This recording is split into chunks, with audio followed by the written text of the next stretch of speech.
salaamaaleykum mbooloo mi nuyu nañ ñëpp sant nañ ñëpp vraiment kontaan nañu parce que lii ñu def c'est une première édition et que vraiment gis nañ ni participation bi personnel bi yëpp ñëw nañu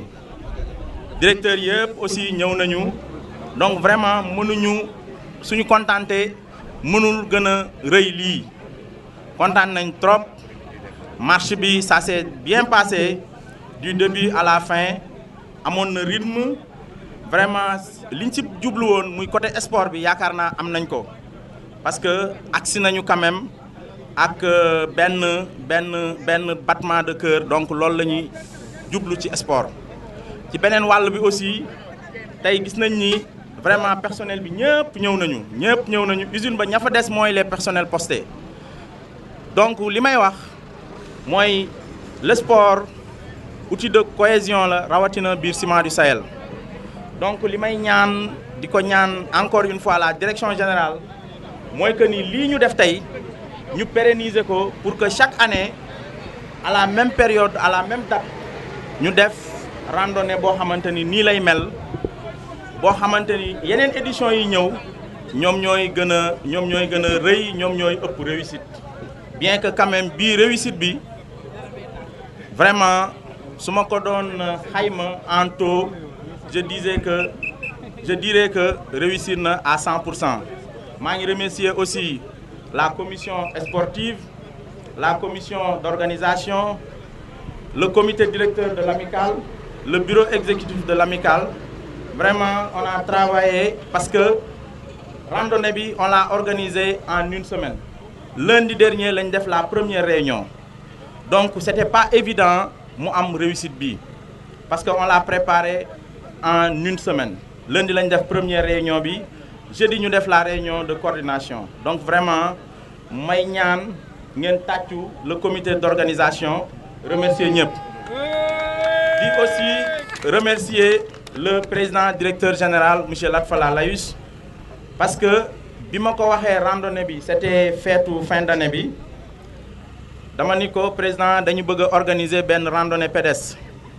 mu ni ma fan ma ni ko à l'usine mu ni ma fu ñuy démarrer ma ni ko pharmacie bi mu ni ma non foofu dafa gàtt def leen ko ngeen démarrer croisement route nationale man dinaa ñëw donc c'est un problème de calendrier de dernière minute moo tax ñëwul vraiment randonnée bi aussi participer na si joxe na ay t-shirt joxe na aussi xaalis pour frais organisation vraiment président ñu ngi koy remercier di remercier aussi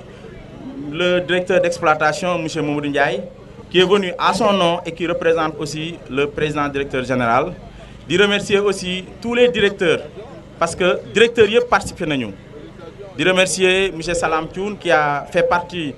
du comité d'organisation di remercier monsieur Youssou Sané di remercier monsieur Bakary Camara di remercier monsieur Diallo di remercier monsieur Souleymane Ndong di remercier monsieur Aliou Sarr parce que moom moo nekkoon suñu interlocuteur entre l'amicale et le président donc vraiment affaire bi daal pour mu réussir ñëpp ci jàpp ñëpp ci jàpp di remercier tous les randonneurs tout le personnel ñi nga xam ñëw nañ ñoom ñëpp vraiment di leen remercier parce que li ñu def nii dox bi ñu def nii c'était pas évident yàlla dimbale nañu aussi évacuer wuñu kenn ambulance yi yaakaar naa les sapeurs et les infirmiers vont rentrer bredouille alhamdulilah merci beaucoup merci di leen fi yëgal aussi fête bi jeexagul y a une deuxième partie lii c'était la première partie la deuxième partie c'est la finale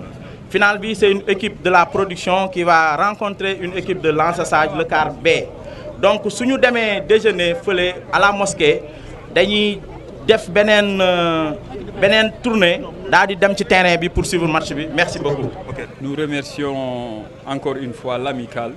d'avoir bien voulu organiser cette randonnée. C'est un honneur pour nous, pour l'ensemble du personnel des Ciments du Sahel et aussi au nom de la direction générale. Nous disons que c'est un grand moment parce que c'est un moment de décompression et d'unition aussi pour l'ensemble des travailleurs. Et nous voudrions que cette manifestation soit pérennisée, soit une fois par mois ou bien par 15 jours. Nous tenons à ça parce que ça, aujourd'hui, on est vraiment satisfait de cette situation et on le voit sur le visage de l'ensemble des travailleurs des Ciments du Sahel. Et quel impact sur l'entreprise sociale? Au niveau social, je pense que c'est une manifestation de communion surtout sociale. Parce que c'est extrêmement important, la vie sociale, la communion, le partenariat, l'entente. Je pense que c'est extrêmement important dans la vie d'une société, surtout une société industrielle où vraiment il règne sur place une pression permanente. Je pense que c'est là l'occasion de décompresser et surtout de communier entre nous. Presque dañu bett sax wax ñu ko mais lépp lu ci war ñoom def nañu ko et ñu ngi di leen gërëm bu baax a baax di si au nom direction générale ak l'ensemble personnel Ciments du Sahel. dama wax ne manifestation bi lu rëy la pour ñun ndax moment la boo xam ne ñun ñëpp ñu ngi nekk fii kenn ku si nekk defar nga sa yaram d'abord parce que vie société industrie dafa metti waaw bu ñu dajee ñun kenn ku ne ku gis sa moroom dina xam ne lii neex na waaw lu neex la te loo xam ne dañ ko war a def tout le temps buñ ko mënul def benn yoon par weer ñu def ko au moins fukki fan ak juróom yu nekk ñu def ko parce que moment la boo xam ne dafa rëy ñun ñëpp ñu toog benn place di waxtaan ku nekk di ree loolu dafa rëy ci entreprise et moo tax ma encore une fois maa ngi remercier amicale bi ñu gën leen a sumb ñu gën a def action yu mel nii lii benn la rek mais am na yeneen yoo xam ne mën nañu def loo xam ne day dajale entreprise bi loolu lu am solo foo xam si loo xam ne nit ñi dañuy booloo nit ñi dañuy daje nit bu ñuy daje nag ah yaakaar naa ne nga gën leen defare loolu mooy gën a yokkute la ci ñëpp yokkute la ci ñun yokkute la ci entreprise bi. Donc c'est une manifestation qui a donc tendance, en tout cas qui a pour objectif premier de raffermir les liens entre les différentes composantes de la société. De ce point de vue, je pense que c'est une excellente chose de développer l'esprit de camaraderie dans une unité de cette taille qui constitue l'un des plus grands investissements privés réalisés au Sénégal et qui emploie pas loin de 1000 personnes. Je pense qu'il y a au moins 600 à 700 permanents auxquels il faut ajouter environ 300. Alors, ça c'est le premier élément, donc mon premier élément d'appréciation. Le deuxième élément, c'est que je pense que ce sont les latins qui disent « mens sana in corpore sano ». Ça veut dire un esprit sain dans un corps sain. Donc, et le corps sain, tout le monde sait que le corps sain, c'est que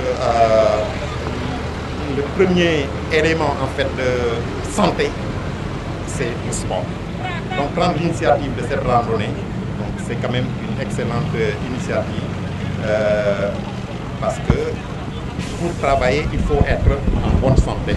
Et la randonnée pédestre participe à la mise en forme du personnel. Et je crois que tout le monde le sait. Le secret des Japonais, c'est que le matin, tout le monde, du directeur au subalterne, parce que tout le monde est acteur, tout le monde est important dans une entreprise, mais l'ensemble du personnel se regroupe sur un parvis pour faire quelques gestes de yoga, etc. Ça, je pense, c'est un secret de polichinelle, tout le monde le sait. Et je pense que ça fait partie aussi des secrets de la réussite des Japonais. Donc, ce sont ces deux aspects, en fait, que je voulais signaler. Et c'est juste rappeler, parce que ce que je viens de dire, tout le monde le sait. Bon, mais et féliciter encore une fois tous ceux qui sont venus, vous aussi, parce que vous étiez là même avant nous, tôt le matin, vous étiez là. On vous remercie de votre disponibilité. On remercie l'ensemble des partenaires externes. Donc, donc la sécurité, les sapeurs-pompiers, la presse bien sûr. L'idée de pérennisation a été agitée. Quel est un peu votre point de vue? L'idée de pérennisation. Bon, normalement, il ne me revient pas à moi de répondre à la pérennisation. Il appartient à ceux qui ont pris l'initiative de formuler le souhait de pérenniser en fait ce genre d'action. Mais nous sommes derrière eux et quand une entreprise comme ça est unanimement appréciée, il y a de fortes chances qu'on puisse la pérenniser. sa gis-gis ci waaw sa gis-gis ñaari jàngat nga ci def ñaari jàngat yooyu yan la. ñaari jàngat yi ma si def mooy donc randonnée pédestre bi am na ñaari njëriñ xam naa am na yeneen sax mais ñaar yooyu rek la jàpp ni pour mettre ko en exergue pour fésal ko benn bi mooy dina tax population bi constitué société bi yëpp donc seen diggante gën a ratax ñu gën a xamante peut-être am na ñoo xam ne fii parce que bokkuñu kaar wala parce que bokkuñu fu ñu dëkk xëy na xamante wuñu y en a pour certains qui se sont vus pour la première fois en tout cas pour de façon aussi agréable di dox di doxantu am na fi ñoo xam ne xam naan tey la ñu am occasion xëy na tur yi di nga leen xam mais tey la ñu am occasion gisante et fi mu nekk nii kenn xamewul kan mooy directeur kan mooy chef de département kan mooy kan mooy lan ci biir société bi loolu day wane ni que donc nit ñi dinañu mën a do ci manifestation bu mel nii dina mën a fexe ba benn esprit de camaraderie maanaam ab diggante yu neex daal créé wu entre personnel bi et je pense que aussi dañuy wax ni que jàmm de je pense que si mooy départu lépp quand bu fekkee ni ñëpp seen xol donc kontaan nañu ñuy foo di ree di def seen liggéey peut-être yàlla aussi daf ciy def barke parce que yàlla je pense que jàmm la bëgg bon dañ koy wax loolu moom xam naa ni borom xam-xam ni ci ginnaaw moom dañ ko certifié. Deuxième élément bi mooy que sport tàggat yaram la te tàggat yaram foofu mooy point de départ u wér-gi-yaram donc le sport c'est donc le point de départ de la santé voilà loolu mooy ñaari éléments yi nga xam ni moom la jàpp daal xam naa am na yeneen ginnaaw loolu nag félicité ñëpp